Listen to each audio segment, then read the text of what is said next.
All right, let's get to some fan questions. Chael, Bruce Buffer is such a professional. Looks like one, sounds like one. But what's he going to do in New York when George and Nate fight and The Rock puts that BMF belt on somebody? Will he actually say, and now the baddest mother in the game? What's he going to do, man? It's going to be a fun potential moment for the fans if he does say that. But I don't know. He's just so professional. What do you think? So I got to tell you, you asked that question and it made me pause, right? As simple as that question may seem to you, that's a real question. What is Bruce going to do? How is he going to crown the inaugural BMF champion? Likely BMF. That's probably the answer. We're probably overthinking this. But you compelled me. So I reached out to Bruce and I asked him, I forwarded your question to Bruce. And I said, hey, this guy makes a fair point. So Bruce writes back and he said, well, there's actually a few things at play there. Bruce answered the question. He goes, actually, there's a few things at play there. First off, in the production meeting, I will be told how the producers would like this announced. But then I will have an opinion too. Ultimately, I do have an opinion and I will share my opinion. Now, he did not share with me what that opinion will be. But he acknowledged, to your point, that there's some thought that has to go into this. You want my guess? I think he says BMF. The one and only problem I have from a marketing standpoint with the BMF title, and I really do like it. The only problem I have with it is we are forced to use the acronym. You cannot go on SportsCenter and not use the acronym. You likely couldn't even go on SportsCenter and use the acronym because you were fainting to something profane. Aside from that, it's a slam dunk. Hey Chael, Munib from India. As a matchmaker, I would like to see 2 matches if GSP actually fights Khabib. GSP should be put against Conor, and the winner of that fights Khabib. What do you think? Oh, well, yes, Captain Obvious, and I give you no credit for that whatsoever. Just so you know, I give you no credit. Of course. GSP versus Conor is huge business. Here's the funny thing. The UFC is in a very unique spot, and something bizarre happens with them that doesn't happen anywhere else, including boxing. When the UFC has a fight, and they even announce it, and it's some great fight, and everybody wants to see it, for some reason that is above my ability to articulate for you, when that fight falls through and they put somebody new in there, it always creates something more exciting than what they had in the first place. It is the strangest thing. It would never happen in boxing. It doesn't even happen in MMA. Go back to Affliction, by example, but that was a major learning lesson. Fedor versus Josh Barnett. That fight falls through. They cancel the card. They just close up shop on the whole company goes away, which I take no happiness in. But to observe that, you then learn a lesson. You realize how important it is to have a roster and to have a deep roster. For some reason with the UFC, historically speaking, Conor McGregor versus Chad Mendes, last minute deal, changed everything. Records were done. Whenever they offer you a fight that is not the fight that you were expecting, which is generally detrimental in the promotion game, it always seems to work out for them. So as much as people are talking about GSP versus Khabib, and some people are for it and some people, don't think it's right, wherever that conversation goes, we can at least all acknowledge that people are going to stop what they're doing and tune in. We can acknowledge that. There seems to always be something unique to that specific organization that when they throw the swerve in, that is not what you wanted, was not what you asked for, is not even what you were it works out. It works out better for everybody leaves happier. It is not a rule or a lesson that you want to take with you and if you're going to go into the world of promotion. It is the reverse of what you want. Just for some reason, it continually works out. So yes, if all the talk was GSP Khabib, and all of a sudden the announcement comes out and it's GSP, and you're going, okay, here comes Khabib. Conor. It would be an alighting refreshing, surprising, baffling, wonderful moment. So sure, to your point, if you want to do good business and you had 2 matches for GSP and you were going to put him with Conor and then Khabib, I will acknowledge you were correct. However, I will give you no credit for this. None. I feel as though you're stating the obvious. Big cousin Chael, got a question for you. Back in high school, what was your rival school? And do you have any good stories you could share with us about that rivalry? Any good pranks, fights, memorable wrestling matches? What you got? So the rival to West Lynn, where I went to school, our rival school is called Oregon City. And I must tell you, it extended to all sports, but I'm sure you can relate. The rivalry really gets settled on the football field. It doesn't necessarily matter who wins the volleyball game or who wins the basketball game or who wins the wrestling dual meet.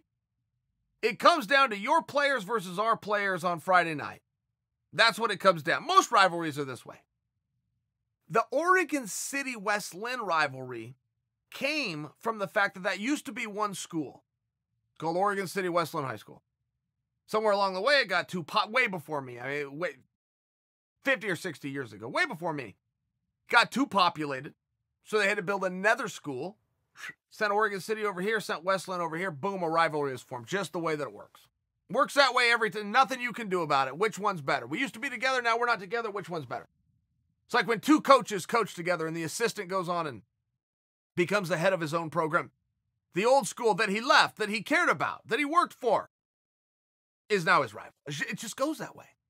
And I don't have any tremendous stories other than one day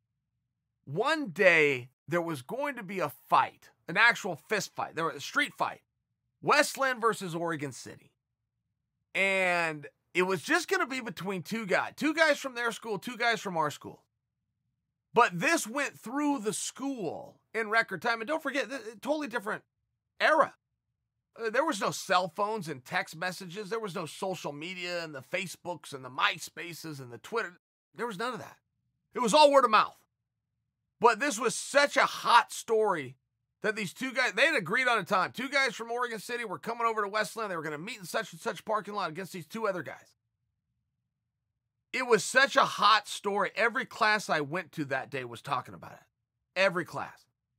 So when school, and I think I'm the only one that knows, right? It was one of those deals. I think, okay, I've heard something, even though I've heard it 10 different places. I know something. So then I was telling people.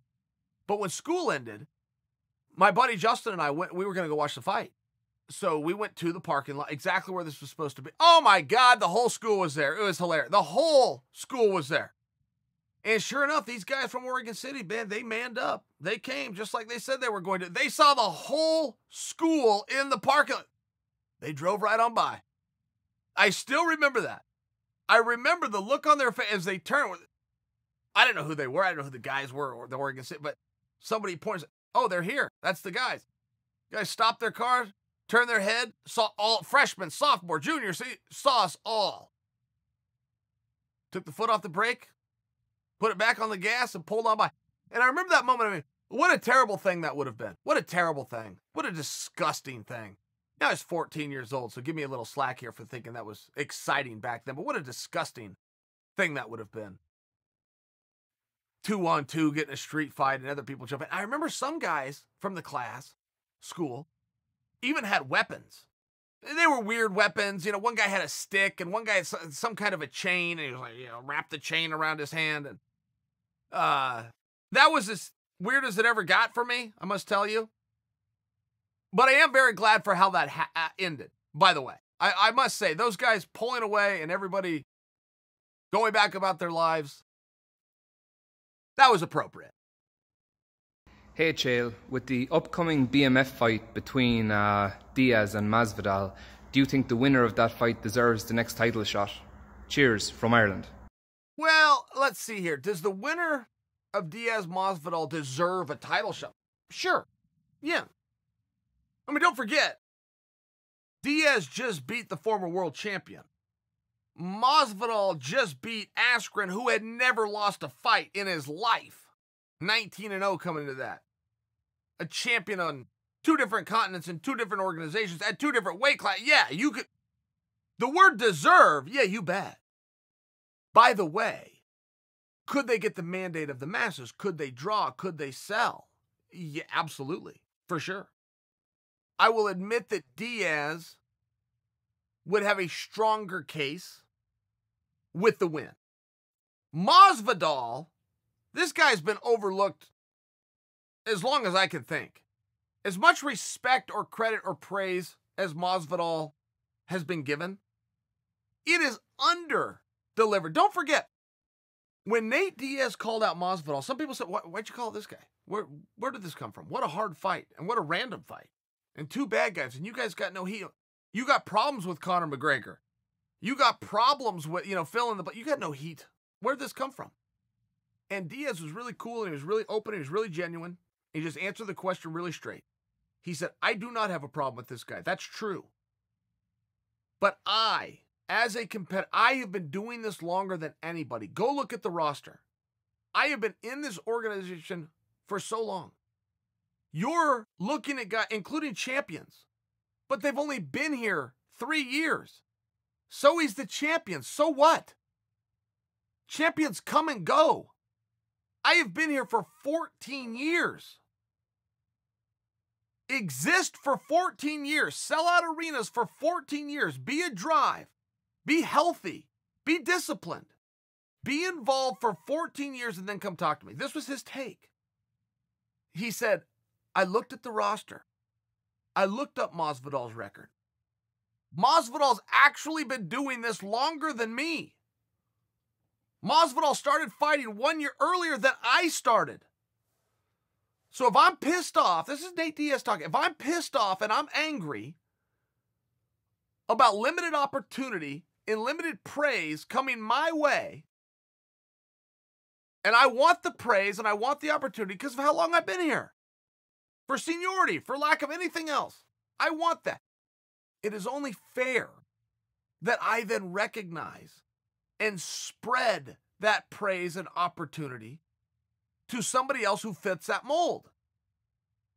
That's what Diaz said. And that went under so many people's radar, but it meant a lot to me. It meant a lot to me because that was a really honest answer, right?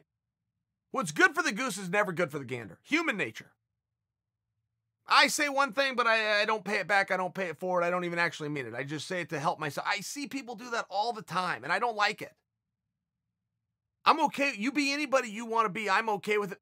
But tell me straight, right? Just be fair with me. And I thought in the world of fairness and openness, for Diaz to say, I don't like being slighted and underappreciated for how long I've been here, and then to go and hand that golden ticket, in many ways, that's exactly what it was. It was a golden ticket. For him to hand that to a guy that fit the mold that he had just described as the mold that should be appreciated. It was a cool move. It was such a cool move. And I feel it kind of just brushed off everybody's shoulder. It wasn't hot. It wasn't mean.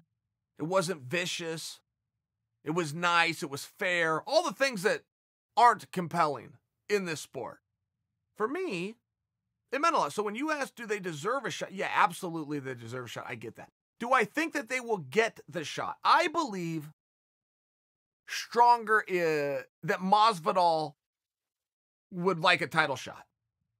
I don't know that that's where Diaz is at. I don't know that he's not. I don't have inside info, but I don't know that that's where he's at. He appears to want big fights. He likes to make money. He'll openly admit it. He likes to do it his way. If that means take a break for 3 years, if that means call a guy out that's not even in the division, if that means you move a 155-pounder named Conor McGregor, there's certain things that he likes. And I'm not positive the title is in there. I'm not positive Kamaru Usman or Colby Covington right now. Title means something. He's in the sport. I'm sure it's something he can be tempted into, but I'm not sure that's where his eyes are. He's kind of the one guy in the sport where that title's not, he said something else very funny. Put in perspective for Nate Diaz. So, you guys, I would think, know what Division I athletics are. A Division I wrestler. You will hear that said. Joe Rogan and John Anik will say that on the broadcast. This guy was a Division I wrestler. I talk about, oh, this guy was Division I. It's a real thing, this Division I business. But apparently Diaz didn't even know what that is. Okay, so he was trying to talk about his own wrestling ability. That the students who are coming into his gym are such good wrestlers that just by proxy, he's become a good wrestler. And he was being authentic and real, and it was after the Pettis fight. He was just being real, man. Look, my wrestling's got better. I've worked on it. I didn't even mean to work on it, but here's what happened. You know, I had these guys come in the gym. And he referred to it as Division 100. Now, he wasn't attempting to be wrong. Okay? He wasn't attempting to offer a slur or be derogatory or slide college athletics. He called it Division 100 wrestling because he thought that's what it was called. It's called Division 1. He wasn't trying to be funny by calling it Division 100. This is how absent and disconnected he is with that world. I offer you that because in many ways it's also a representation of how he views his MMA career. Where everybody else is talking about title and championship, he just kind of has his own thing. He's not really locked in on that specific trophy. By example, if he wanted to fight Kamaru Usman, it would not be because Kamaru is the champion, and by beating Kamaru thus makes him the champion. It could be 2 years from now, and Kamaru gives him the weird look backstage, and all of a sudden Diaz calls out Kamaru. It has nothing to do with the title. If he wanted to fight Kamaru and Kamaru had it, that would be a byproduct. I can't really relate to that. I can just observe it with him.